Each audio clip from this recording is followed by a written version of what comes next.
J'ai échangé la coupe de ma belle-mère. Mais ce qui s'est passé ensuite m'a choquée.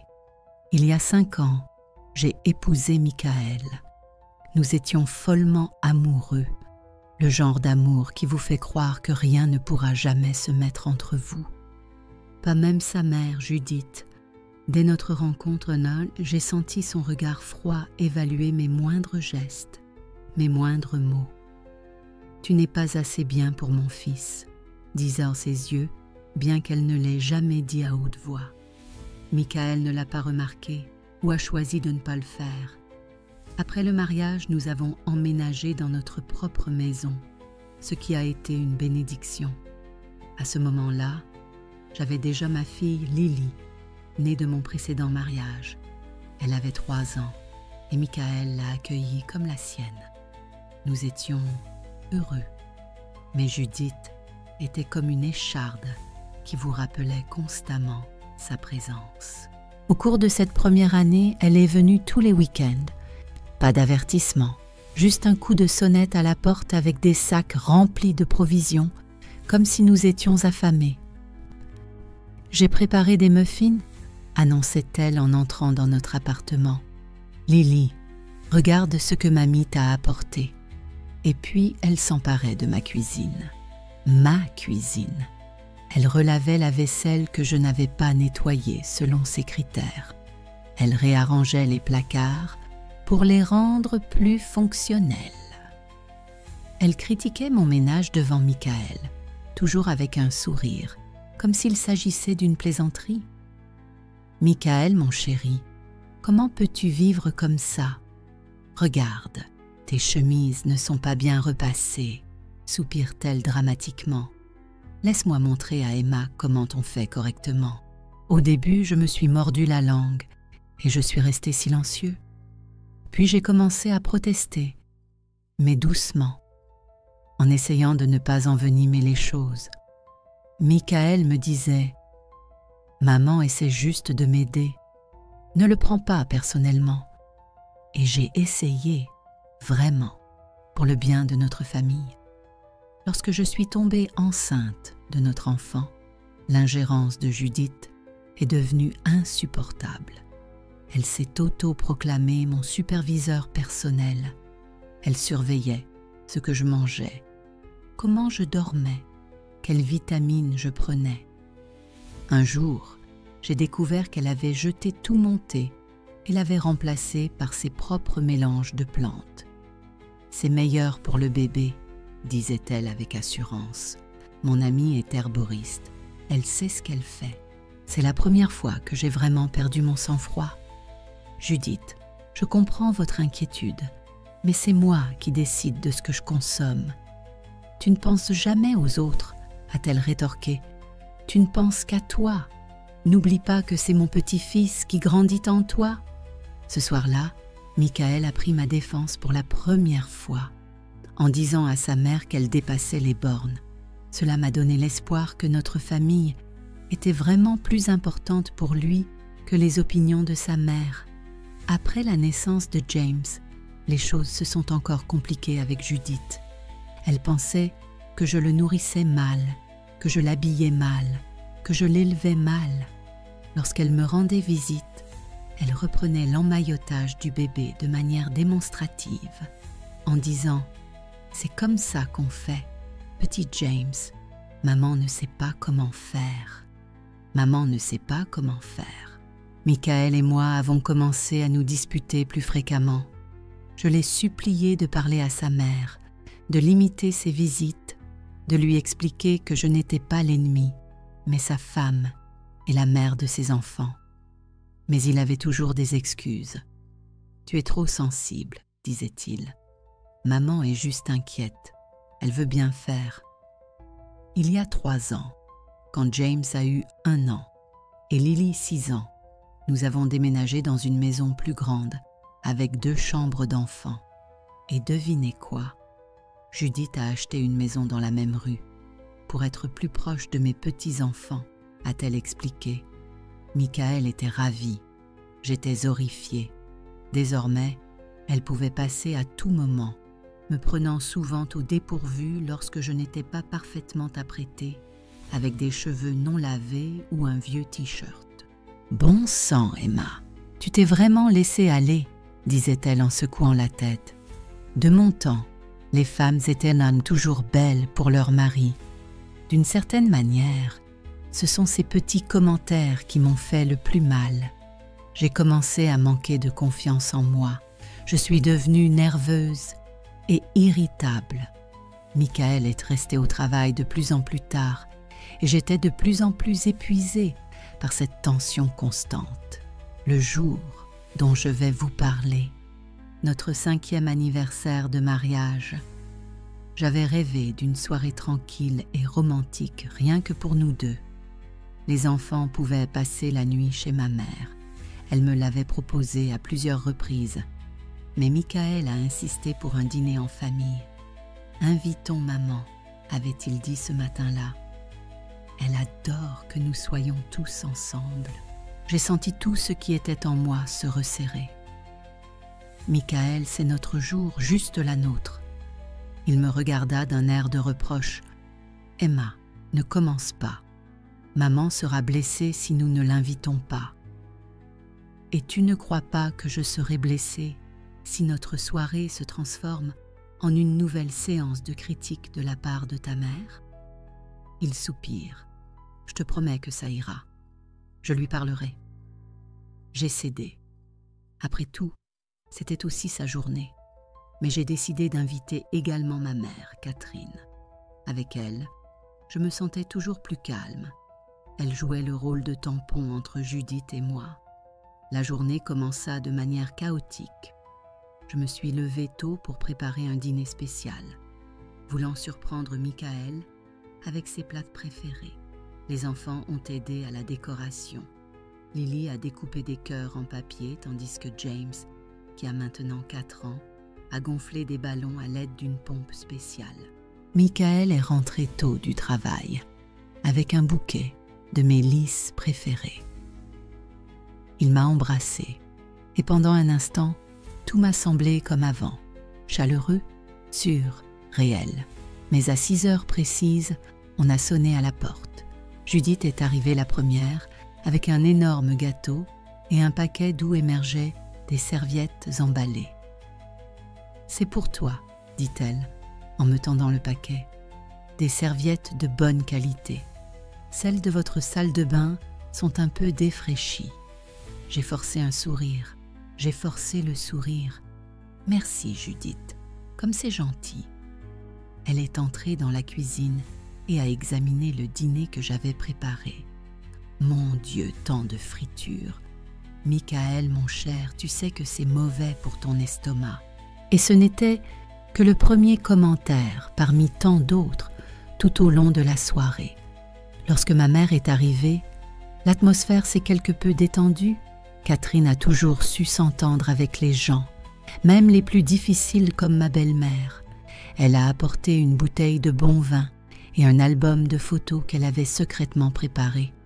Une collection de photos de famille prises au fil des ans. Nous nous sommes assis pour manger. Michael a porté un toast à notre famille, à l'amour, à nos enfants. J'ai croisé son regard, chaleureux, aimant, et j'ai pensé que les choses n'allaient peut-être pas si mal. Peut-être avais-je réagi de manière excessive au comportement de Judith. « Tu te souviens, Michael, de ta rencontre avec Emma ?» demanda ma mère. Il pleuvait à verse ce jour-là, et tout le bureau était inondé. Ai-je terminé avec un sourire, et Michael m'a proposé de me raccompagner chez moi, alors que nous nous connaissions à peine. Et je me souviens, Emma, de la première fois où tu es venue chez nous, a ajouté Judith, dans cette robe très courte. Je me suis dit, mon Dieu, les temps ont changé. Un silence gênant s'installe. Michael se racle la gorge. Maman, pas ce soir, s'il te plaît. Quoi, mon chéri? Je ne fais que me remémorer des souvenirs. J'ai aussi droit à mes souvenirs. Je me suis levée pour apporter le thé. Mon âme était en ébullition. Mais je m'étais promis de rester calme pour cette soirée, pour le bien de Michael. Dans la cuisine, J'ai fait infuser le thé dans une théière et j'ai disposé les tasses sur un plateau. Dans le salon, ma mère montrait l'album photo tandis que les enfants commentaient les images avec enthousiasme. Judith ajoutait de temps en temps ses remarques. « Lily a l'air si maigre ici. Tu ne l'as pas bien nourrie ?» J'ai pris une grande inspiration. J'ai expiré et je suis retournée dans la pièce avec le thé. J'en ai versé pour tout le monde, en ajoutant du sucre selon les préférences. 2 cuillères pour Judith, la moitié pour Michael, aucune pour ma mère, une pour moi. À ce moment-là, Lily, qui tournait autour de la table, s'est approchée de moi et m'a chuchoté « Maman, grand-mère a mis quelque chose dans le thé. Maman, grand-mère a mis quelque chose dans ta tasse. » Mon cœur a battu la chamade.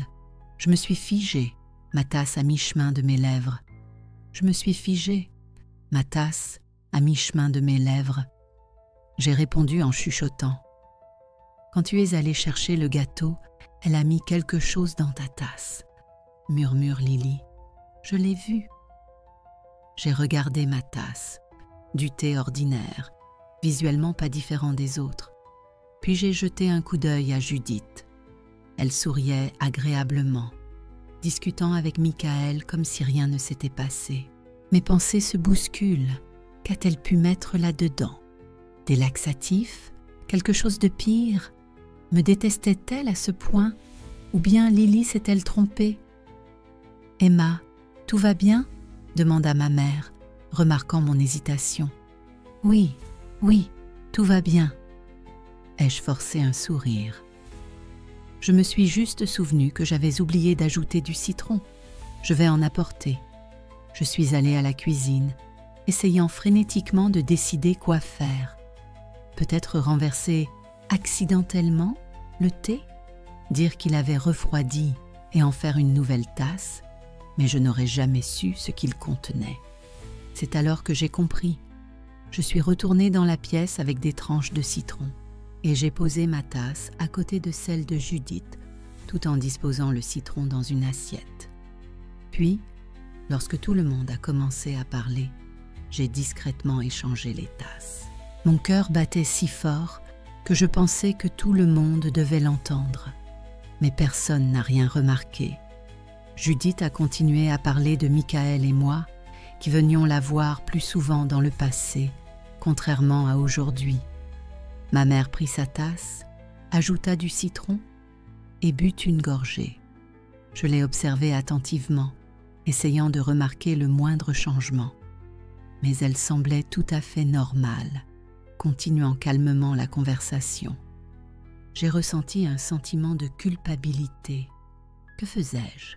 Soupçonner ma belle-mère de m'empoisonner et de mettre en danger ma propre mère? C'était de la folie. Lily devait se tromper. Peut-être Judith avait-elle simplement ajouté du sucre ou un autre additif inoffensif. 15 minutes se sont écoulées. Nous avons mangé du gâteau et parlé des projets de vacances d'été. Soudain, ma mère a porté la main à sa gorge. Je ne me sens pas bien. Son visage est devenu pâle et des taches rouges sont apparues sur son cou et ses joues, signe évident de la réaction allergique qu'elle avait parfois à certains aliments. « Maman, je me suis levée d'un bond. Qu'est-ce qui ne va pas? Ma gorge se resserre, dit-elle en s'efforçant de parler. Et mon cœur s'emballe. » Judith s'est levée aussi. Est-ce que c'est le gâteau? Il y avait peut-être des noix. « Il n'y a pas de noix dans le gâteau, » ai-je dit en la regardant droit dans les yeux. « Qu'as-tu mis dans le thé? » Elle a reculé. « Quoi? Qu'est-ce que tu racontes? » Lily a vu que tu as mis quelque chose dans mon thé, ai-je presque crié. Qu'est-ce que c'était? Michael m'a attrapé le bras. « Emma, tu as perdu la tête? Maman ne ferait jamais une chose pareille. » Michael appelle une ambulance. J'ai crié. Voyant que l'état de ma mère s'aggravait, elle cherchait de l'air. Pendant que Michael appelait les secours, j'ai cherché dans notre armoire à pharmacie les antihistaminiques que je gardais toujours pour ma mère. J'ai trouvé un comprimé de Benadryl et je l'ai aidé à le prendre. Judith était assise dans un fauteuil pâle, avec une expression de dignité blessée. « Je ne comprends pas comment vous pouvez m'accuser d'une telle chose, » dit-elle d'une voix tremblante. « Toutes ces années, je n'ai fait qu'essayer d'aider votre famille. Qu'as-tu mis dans le thé ?» répétai-je en essayant de parler plus calmement, voyant que les enfants étaient effrayés. James pleurait déjà, et Lily se tenait debout, les mains pressées contre sa bouche. L'ambulance est arrivée au bout de 10 minutes, qui m'ont paru une éternité. Ils ont fait une injection à ma mère et l'ont mise sous perfusion dans notre salon. Son état s'est stabilisé, mais l'ambulancier a insisté pour qu'elle soit hospitalisée. Il a déclaré « réaction allergique grave ». Elle a besoin d'être surveillée. Qu'a-t-elle pris ?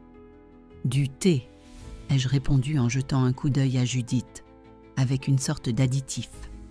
Je n'ai rien ajouté, s'insurge Judith. Tout ça, c'est ton imagination. L'ambulancier nous a regardés avec confusion. Vous avez le gobelet ? Nous pouvons en tester le contenu au laboratoire.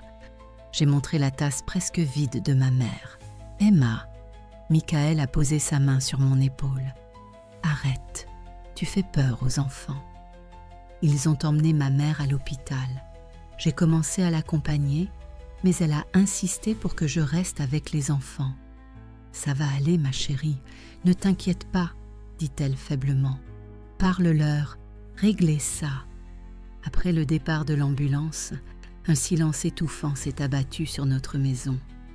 Michael a mis les enfants au lit, bien que Lily ait résisté.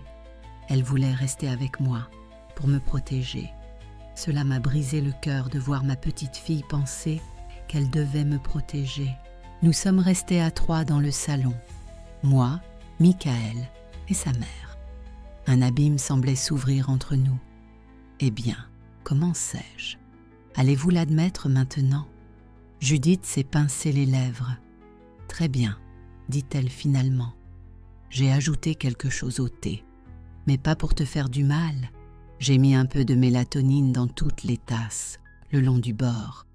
Je voulais juste que tout le monde se détende, que la soirée se passe bien. Michael et toi avez été si tendus ces derniers temps. De la mélatonine ? Demandai-je avec incrédulité. Ma mère s'est effondrée à cause de la mélatonine ? Ta mère pourrait y être allergique, a rétorqué Judith. Comment aurais-je pu le savoir ? J'essayais seulement de l'aider. Mais vous avez échangé les tasses. Cela signifie que vous saviez que j'avais ajouté quelque chose et que vous avez délibérément mis votre mère en danger. J'ai senti le sol se dérober sous mes pieds. Elle avait vu ? Elle était au courant de l'échange ? J'ai vu que vous aviez échangé les tasses, poursuit Judith, et je n'ai rien dit parce que j'ai pensé que si cela lui permettait de se sentir mieux, c'était très bien. Je savais que ce n'était que de la mélatonine inoffensive. Mais vous, tu as choisi de mettre ta propre mère en danger, juste pour prouver quelque chose à mon sujet. Michael me regarda avec horreur et incrédulité. C'est vrai, Emma ? As-tu vraiment échangé les tasses ? J'ai ouvert la bouche, mais je n'ai pas pu parler. C'était vrai. Et maintenant, en l'entendant de la bouche de quelqu'un d'autre, je me rendais compte à quel point cela semblait terrible. Lily a dit qu'elle avait mis quelque chose dans mon thé. Ai-je finalement réussi à dire ? J'ai eu peur. Je ne savais pas quoi faire. Et votre premier réflexe a été de risquer la santé de votre mère. La voix de Michael tremble. Tu entends à quel point cela semble insensé quand tu le dis à voix haute ? Je me suis enfoncée dans un fauteuil, sentant les larmes monter. Je sais, c'était une décision horrible, j'ai paniqué. Tu n'as pas paniqué, dit Judith en croisant les bras. Tu as fait un choix conscient. Tu me détestes tellement que tu étais prête à risquer la santé de ta propre mère juste pour m'accuser. Je l'ai regardée réalisant soudain toute la profondeur de la situation. Et toi, tu me respectes si peu que tu as drogué ma nourriture à mon insu. Qu'est-ce qui te donne ce droit? C'est juste de la mélatonine, s'est-elle exclamée. La question n'est pas de savoir ce que vous avez ajouté, c'est le fait que vous ayez ajouté quoi que ce soit, sans consentement, sans avertissement. Tu as violé mes limites pendant des années. Tu t'immisces dans nos vies, tu nous dis comment vivre, tu critiques mes moindres faits et gestes. Michael a levé la main, m'arrêtant. « Emma, ce n'est pas le moment d'avoir cette conversation. Maman, tu devrais rentrer chez toi. Nous en reparlerons demain, quand tout le monde sera plus calme. » Judith s'est levée, se redressant fièrement. « Oui, j'y vais. Mais n'oublie pas, mon fils, elle était prête à sacrifier sa propre mère pour sa paranoïa.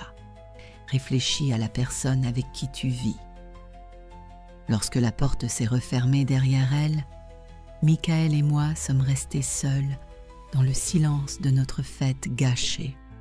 Il regardait fixement par la fenêtre sans se tourner vers moi. « Tu sais, commença-t-il doucement, j'ai toujours pensé que tu exagérais les problèmes avec ma mère. Je pensais que c'était une tension normale entre belle-mère et belle-fille, que tu étais trop sensible. Mais ce soir, je ne te reconnais pas, Emma. Changer de coupe, ça ne ressemble pas à la femme que j'ai épousée. Et je ne te reconnais pas, ai-je répondu à travers les larmes. Pendant 5 ans, tu as été aveugle à la façon dont ta mère sape notre mariage, s'immisce dans notre vie, m'humilie. Tu as toujours pris son parti, toujours. Et même maintenant, quand elle admet avoir drogué mon thé, tu me blâmes ça. Elle a ajouté de la mélatonine inoffensive. Et tu as risqué la vie de ta mère. Je ne savais pas que c'était inoffensif, m'écriai-je. Comment aurais-je pu le savoir? Elle aurait pu ajouter n'importe quoi. Michael secoua la tête. Michael secoua la tête. Tu penses vraiment ça de ma mère, qu'elle est capable de t'empoisonner? Je me tue. Honnêtement, non. Je ne croyais pas que Judith voulait me faire du mal, mais des années de petites humiliations, d'interférences constantes et de critiques avaient fait leur œuvre. J'en étais venue à la considérer comme une ennemie. « Je pense que nous avons besoin d'une pause, » dit Michael après un long silence. « Je vais rester chez ma mère pendant un moment. »« Chez ta mère ?» Je n'en croyais pas mes oreilles. « Après tout ce qui s'est passé, tu vas chez elle ?» Il s'est finalement tourné vers moi et j'ai lu de la douleur et de la déception dans ses yeux. J'ai besoin de réfléchir. Nous avons tous les deux besoin de réfléchir à ce qui s'est passé ce soir et à ce qu'il faut faire ensuite. Il est allé préparer quelques affaires et j'ai appelé l'hôpital. L'état de ma mère était stable. Elle allait mieux. Le médecin a dit qu'elle sortirait probablement de l'hôpital demain. Je n'ai pas pu me résoudre à lui dire ce qui s'était passé après son départ. Comment avouer à sa propre mère qu'on l'a utilisée comme cobaye? Michael est parti 1 heure plus tard, discrètement, sans dire au revoir. Les enfants dormaient, ignorant que leur monde était en train de s'écrouler. Je me suis assise seule dans le silence de notre maison, parmi les restes de notre dîner d'anniversaire, et j'ai réfléchi à la manière dont nous en étions arrivés là. Comment étais-je devenue une femme si effrayée et si harcelée que je risquais la santé d'un de mes proches? Comment Michael est-il devenu un homme incapable de protéger sa famille contre sa propre mère? Je suppose que cela s'est fait progressivement, pas à pas. Chaque fois que j'ai avalé une insulte, chaque fois que Michael a ignoré le problème, chaque fois que Judith a franchi une autre limite, nous avons fait un pas vers ce précipice. Le lendemain, je suis allée chercher ma mère à l'hôpital. Elle était faible mais tenait le coup. Sur le chemin du retour, je lui ai tout raconté. Mes soupçons, le changement de tasse, la dispute avec Michael et son départ.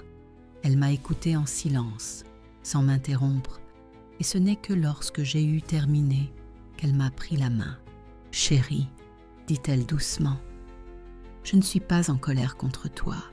Tu as été mis au pied du mur, mais ce qui s'est passé est un signal d'alarme. Tu ne peux pas continuer à vivre comme ça. Tu n'es vraiment pas fâché. » J'avais du mal à retenir mes larmes. Bien sûr, j'aurais aimé que tu trouves un autre moyen de vérifier tes soupçons, a-t-elle souri faiblement. Mais je comprends pourquoi tu l'as fait. C'est le résultat d'années de tension. Quand on vit dans le stress permanent, on ne prend pas toujours les bonnes décisions. Ma mère est restée avec nous pendant plusieurs jours. Je lui en suis reconnaissante. Seule, je n'aurais pas pu gérer les enfants et mes pensées. Lily n'arrêtait pas de demander où était parti papa et quand il reviendrait. J'ai répondu qu'il était en voyage d'affaires, mais je voyais bien qu'elle ne me croyait pas. Les enfants de 6 ans sentent les mensonges. Michael appelait tous les soirs, parlait aux enfants, mais avec moi, il était brusque et professionnel. Je sentais que la distance entre nous augmentait de jour en jour. Une semaine plus tard, il est venu chercher d'autres affaires. Les enfants étaient à l'école. Ma mère était partie faire des courses. Nous étions seuls. Il m'a demandé « Comment vas-tu ?» en se tenant maladroitement dans le couloir. Je me suis contentée de hausser les épaules. « Et toi ? Aussi. » « Bien. » Nous sommes restés en silence, ne sachant pas quoi nous dire. J'ai alors décidé de prendre l'initiative. « Michael, il faut qu'on parle. Parler vraiment. De nous, de ta mère, de ce qui s'est passé. » Il a soupiré. « Je ne suis pas sûre d'être prêt pour cette conversation, Emma. » « Quand serez-vous prêt ? Dans 1 mois ? Dans 1 an ? Nous sommes une famille, nous avons des enfants. On ne peut pas se séparer sans essayer d'arranger les choses. » Il m'a regardé longuement. « D'accord, parlons-en, mais pas ici. Rencontrons-nous dans un café, sans les enfants, sans nos parents, juste toi et moi. Nous avons convenu de nous retrouver dans 2 jours au café, où nous nous étions rencontrés il y a longtemps, dans une autre vie. Le jour de notre rencontre, j'étais aussi nerveuse qu'avant un premier rendez-vous. Que porter ? Que dire ? Comment agir ? Ma mère a vu mon état et a essayé de me calmer. Sois toi-même. Parle honnêtement, mais sans accuser. Souvenez-vous de ce qui vous lie, de la raison pour laquelle vous êtes ensemble. Je suis arrivée tôt au café et j'ai pris notre table préférée près de la fenêtre. Michael avait 10 minutes de retard et s'est excusé pour la circulation. Nous avons commandé un café et un silence gênant s'est installé. Il m'a demandé comment allaient les enfants. « Tu leur manques. Lily n'arrête pas de demander quand tu reviendras. James aussi, même s'il comprend moins bien ce qui se passe. » Michael acquiesça, regardant sa tasse. « Il me manque aussi. Et la maison. » Juste la maison et les enfants ? Je n'ai pas pu m'empêcher de demander. Il a levé les yeux au ciel. « Bien sûr que tu me manques aussi, Emma. Malgré tout, tu es toujours ma femme, la personne que je... » Il hésita. « La personne que j'aime. » Ces mots m'ont fait mal au cœur. Alors pourquoi sommes-nous assises ici et pas à la maison ?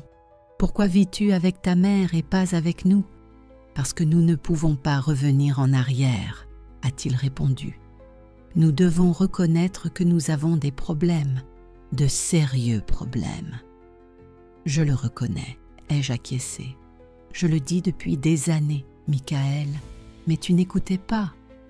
J'écoutais, a-t-il objecté.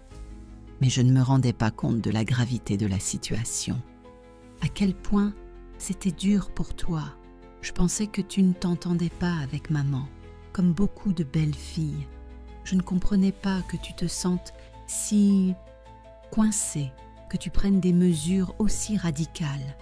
Ce que j'ai fait avec les tasses était terrible, ai-je admis. Je n'en suis pas fière. Mais Michael, comprends-moi. Je ne me contentais pas de ne pas m'entendre avec ta mère. Elle m'a systématiquement humiliée, critiquée, s'est immiscée dans nos vies. Et tu l'as laissé faire. Il se frotte le visage avec les mains.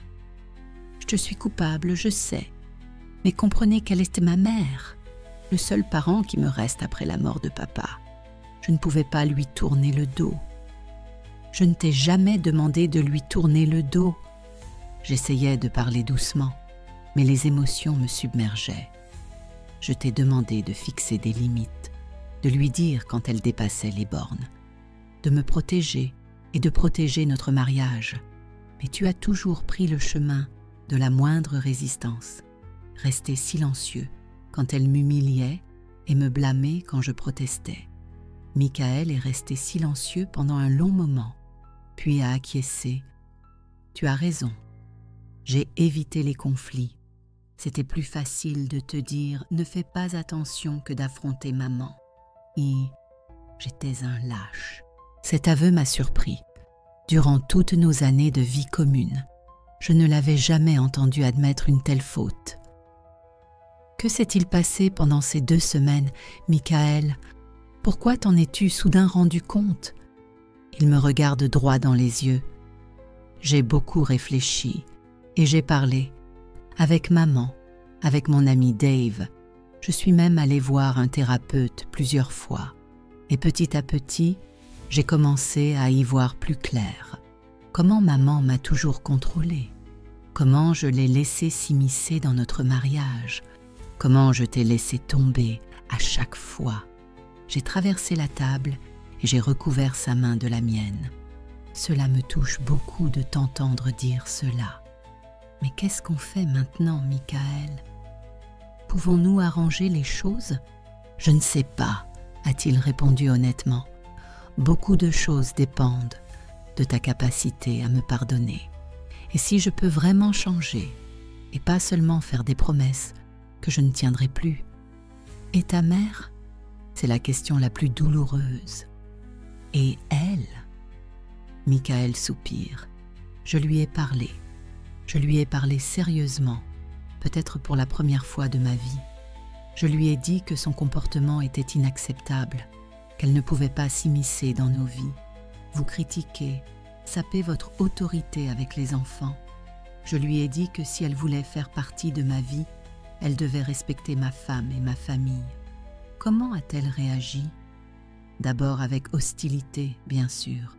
Elle a pleuré, vous a blâmé, a dit que vous me retourniez contre elle. Mais ensuite, il hésite. Je lui ai dit que si elle ne changeait pas, je déménagerais dans une autre ville avec toi et les enfants. Et elle ne pourrait pas voir ses petits-enfants. Je l'ai regardé avec stupeur. « Tu as vraiment dit ça ?» ?»« Oui, a-t-il acquiescé. Et tu sais quoi ? Elle m'a vraiment entendu pour la première fois. Nous avons parlé toute la nuit. Elle a pleuré, moi aussi. C'était dur, mais c'était la première conversation honnête entre nous depuis des années. Je ne savais pas quoi dire. Je n'arrivais pas à croire que Michael avait tenu tête à sa mère pour nous. Elle comprend qu'elle a eu tort, a-t-il poursuivi. À propos de la mélatonine dans le thé, elle a vraiment ajouté de la mélatonine. J'ai vu le flacon. C'est son remède maison pour les nerfs. Elle en prend toujours. Mais elle a admis qu'elle n'avait pas le droit de le faire à votre insu. C'était un manque de respect, une violation des limites. Croyez-vous qu'elle puisse changer ? Demandai-je, sceptique. Après toutes ces années ? Je ne sais pas, dit-il en haussant les épaules. Mais elle a promis d'essayer, et je promets de ne plus la laisser interférer dans nos vies. Si elle ne tient pas sa parole, nous limiterons vraiment les contacts. Nous avons parlé pendant plusieurs heures. Nous avons parlé de tout, pas seulement de la relation avec sa mère, mais de nos propres problèmes qui s'étaient accumulés au fil des ans.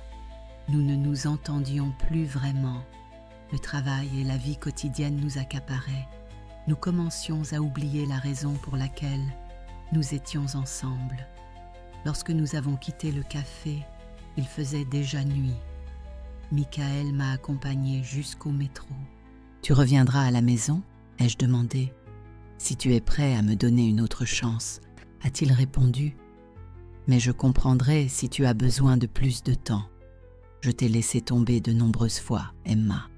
Tu as le droit de douter. » « J'ai besoin de réfléchir, » ai-je répondu. « Et j'ai besoin de voir ta mère, lui parler, comprendre si quelque chose a vraiment changé. » Il a hoché la tête. « Je comprends, mais sois gentil avec elle. Elle essaie. » J'ai souri. « Tu me demandes d'être indulgent avec elle ? » Non, il a secoué la tête. « Je te demande d'être indulgent avec la situation. C'est une femme âgée. Il est difficile pour elle de changer.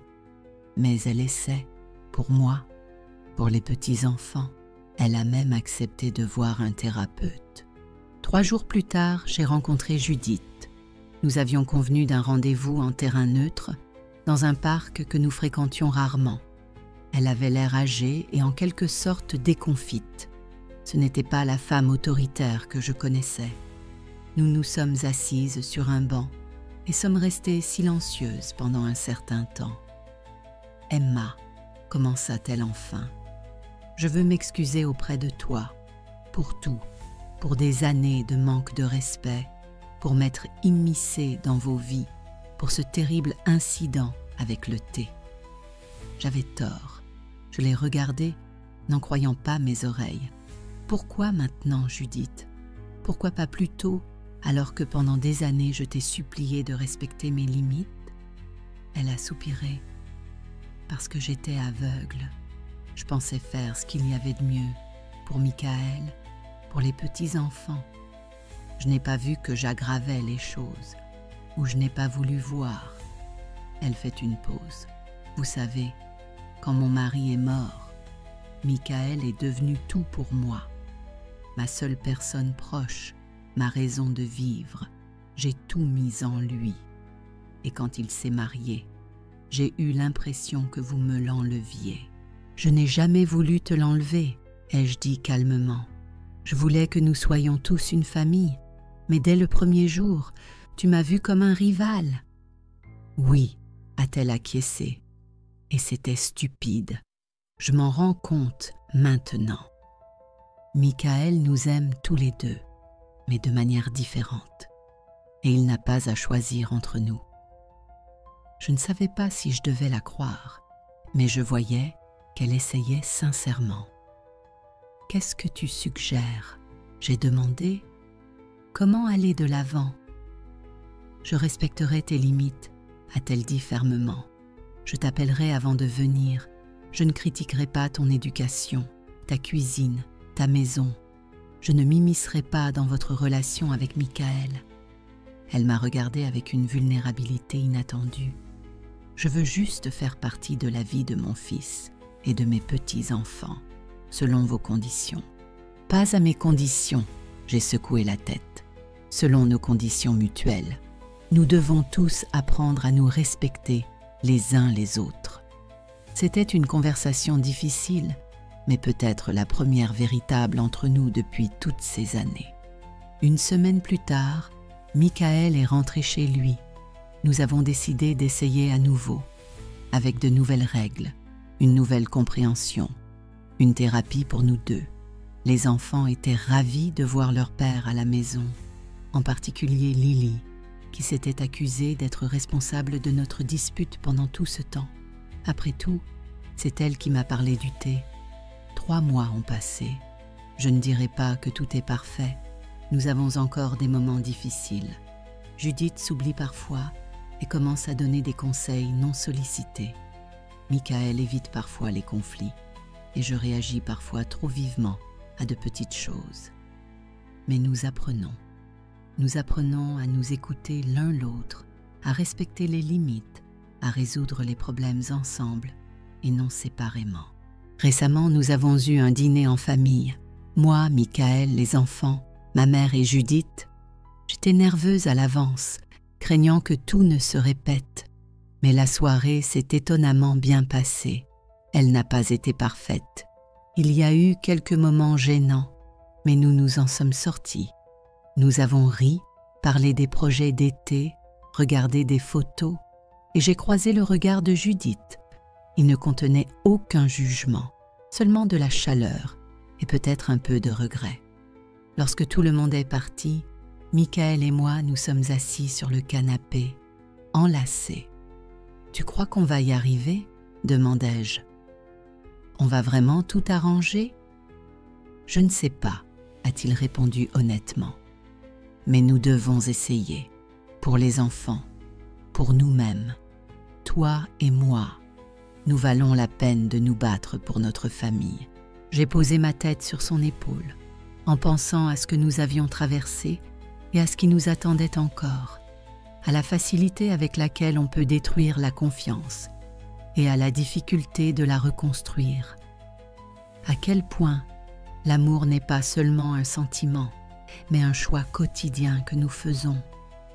Je ne sais pas ce qui va se passer ensuite, si nous pouvons vraiment guérir notre mariage, ou si nous nous rendons compte un jour que nous nous sommes infligés trop de blessures l'un à l'autre. Mais je sais une chose. Ce soir-là, ce fatidique changement de tasse nous a tous fait nous arrêter et regarder la vérité en face. Il faut parfois être au bord du précipice pour comprendre la valeur de ce que l'on risque de perdre. Et si vous me demandez maintenant si je regrette ce que j'ai fait, je vous répondrai « Oui, je regrette d'avoir cédé à la peur et à la paranoïa et d'avoir mis ma mère en danger. Mais je ne regrette pas que cela nous ait finalement poussés à parler franchement. Parfois, seul un choc peut nous réveiller du long sommeil de l'auto-illusion. J'ai tout fait pour me protéger, mais à quel prix?